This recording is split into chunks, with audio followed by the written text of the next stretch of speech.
Is this a change in the do for this year? Yeah, I think I'm going to go with this. My hair was getting too long, man. I couldn't see. It was times in the game where I was shaking my head because I couldn't see the basket. So I catch the ball, get ready to shoot, and I have to shake my hair out of my face, then shoot, go to the free throw line, shake my hair. I said, all right, Mom, this is ridiculous. Wait a minute, but that's a trademark. The floppy braids look good. That was your trademark. And here's why, because when you screech into the basket, they're flying backwards. Well, this looks fresh, Mike. This looks good. Appreciate that. I think It is, but I like the floppy braids better. That's maybe his you should trademark. get floppy braids. No, I can't do it. I've been trying to do it for my whole life. I can't do it. It's the coolest look ever. So how you feel, man? I feel great. I'm blessed to be here. Thankful, ready to get started.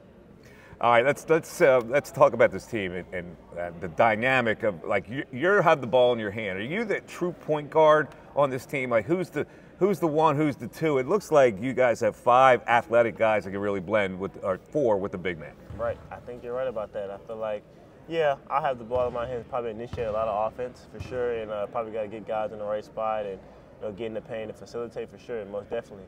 But we have a lot of different interchangeable parts. A lot of guys can do a lot of different things, and that's a blessing in today's league. You know what I'm saying? A lot of guys that can switch, a lot of guys who can defend different positions, a lot of guys who can push, shoot, and we're going to need everybody to do their roles. And you're a skyrocket in this league, man. Everybody said, next star, Maxey. How are you handling all this acclaim that you're getting now? It makes me want to work harder. You know what I mean? Like, I've always been a hard worker. I've always been somebody who believes in myself. I'm not going to sit here and say, like, I didn't expect this. You know what I mean? I work hard for this, and I work extremely hard, and I feel like I put myself in a position to be successful. And I'm blessed. You know, the Sixers gave me an opportunity at 21, and they gave me another opportunity to come back here for multiple years, and I just want to go out there and work hard every single night and try to bring a lot of wins and happiness to the city. How does this work now with Paul George as far as your chemistry goes? How's that going? Where do you see him as most effective with you having the ball in your hands? Right. I think honestly with PG, it's a blessing because he's a star in this league. He's been a star in this league for over a decade, and I feel like you can pick him up and place him anywhere, which is great. Like that's probably one of the best compliments you can get as a star player. Because you telling me I can play with this person, that person, I can play with so many different people, and I can still be successful. So that's really cool, and I think that's what he can do. Like he can play on the ball, he can play off the ball, he can play spot up, he can play off pin downs, he can play off handoffs, he can play pick and roll with Joe, and then he can guard multiple positions. So we're gonna need him to do all those different things, and we're glad that he's here.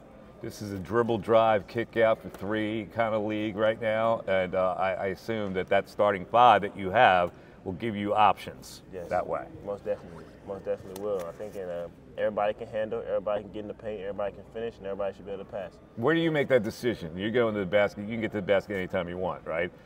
So when is the dribble, drive, kick out? When do you decide to kick out? What do you see? Yeah, when you draw multiple defenders and you feel like you've created the advantage, you've done your job, you've drawn the defense in, now it's time for you to spray it out and get threes. Get threes or get another drive. So sometimes you can finish over those, if you feel like you can finish over the tough guys, the bigs in the league, then you finish. But a lot of times your objective as a dribble driver is when you get to the paint, you're trying to draw a defense. Once you draw the defense, now it's time to spray out and let other guys make the play. So how are teams defending you? You caught a lot of it last year as a main focus, and now I assume it's going to be more intensified to defend you. What do people try to do to you, and how do you try to defeat that? Right. I think early on, once I started scoring the ball and stuff like that during the regular season, guys try to get extremely physical with me, and then try to keep me from getting the ball. Like once I give it up, don't let me get it back. Those different things, pick me up full court, try to wear me down throughout the game. I saw that a lot. Once Joel got hurt and went down, I saw boxing one, saw traps. Just as soon as I cross half court, just try to get the ball out of my hands. Pick and roll traps, like all those different things. So I think honestly, we didn't want Joel to get hurt, of course, but like for our development as a franchise and for myself as a player, I think it was great. You know what I'm saying? Like I had to grow up. I had to become somebody different. You know what I mean? I had to figure out the defense. I had to get other guys involved. I had to not just focus on getting myself scored, but everybody else going and everybody else in the right spot. So I think it was great. I mean, I'm ready for the challenge. When guys get physical with you, how do you approach that kind of thing? And did you try to get stronger in the off season to overcome a little of that? Most definitely. Tried to get stronger in the off season to overcome that. I think my biggest thing was like I want to be healthy for the long run. You know what I mean? Like your body has to be right. You know, if your body's not right, you're not going to be able to play in the deep postseason. You're not going to be able to hold up after the 82 games. So I think that was one of my biggest things. That I make sure my body's right this year. Did you gain weight? You put a couple pounds on, or no? I can't tell you that. That's not good for business. It's not good for business. But yeah, I mean. We can see. You know, obviously you can see that a little bit. I hope I look a little stronger. You do look a little stronger. There we go.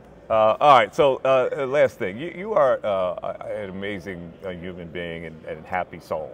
Like, you know, I think in this city, it's so delightful to see somebody like you.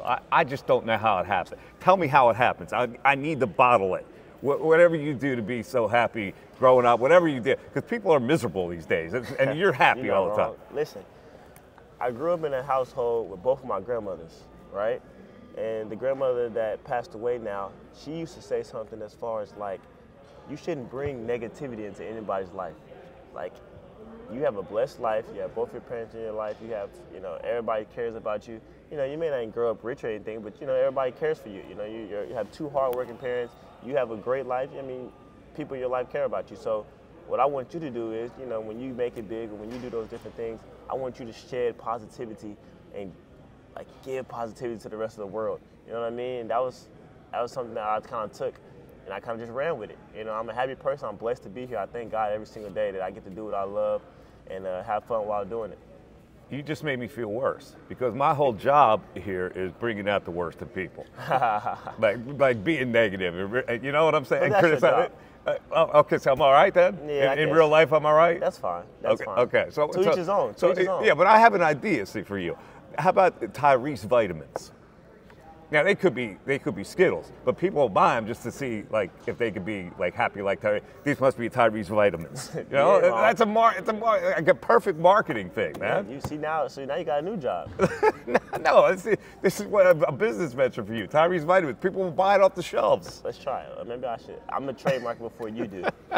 All right, listen, man. Have a great season. We're looking forward to seeing how this team plays. Did you have any reaction to what the Knicks just did?